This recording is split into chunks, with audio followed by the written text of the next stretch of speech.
Je me suis tout de suite identifié à lui, à son cursus scolaire.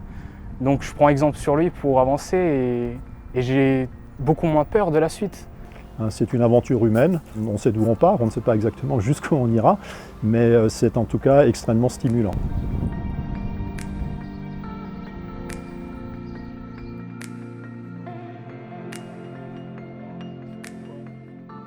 Gentrit a été sélectionné pour bénéficier d'un parrainage par la Fondation Un Avenir Ensemble, du fait de son travail et de ses résultats scolaires, de sa forte motivation, de la bonne appréciation qu'en ont tous ses professeurs.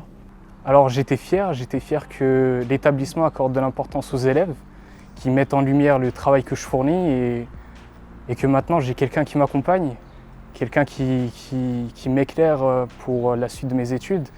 Gentrit, par les questions qu'il m'a posées, m'a rajeuni d'une certaine façon. Je pouvais me mettre à sa place à 17 ou 18 ans, où l'avenir pour moi n'était pas très clair non plus. Je suis aussi, un peu comme lui, issu d'un milieu qui n'avait pas toutes les clés pour ouvrir les portes de l'avenir professionnel. J'ai pu, je pense, facilement me mettre à sa place.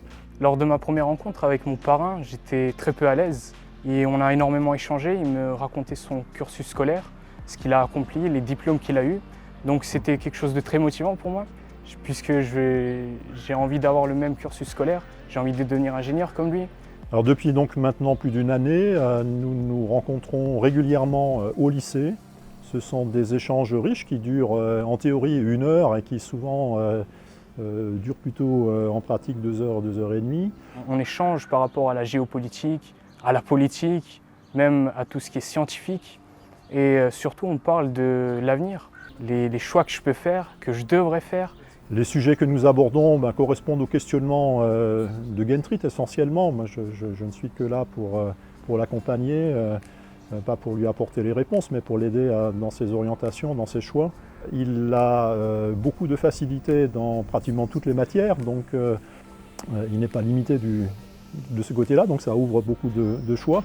J'essaye aussi de lui apporter une ouverture, disons, culturelle. Nous avons visité par exemple le musée de l'automobile à Mulhouse, puisque Gentrit était très intéressé par le monde de l'automobile. Nous avons pu aller ensemble à un récital de piano. Avec la Fondation, je vais effectuer un stage linguistique d'1 semaine à Copenhague.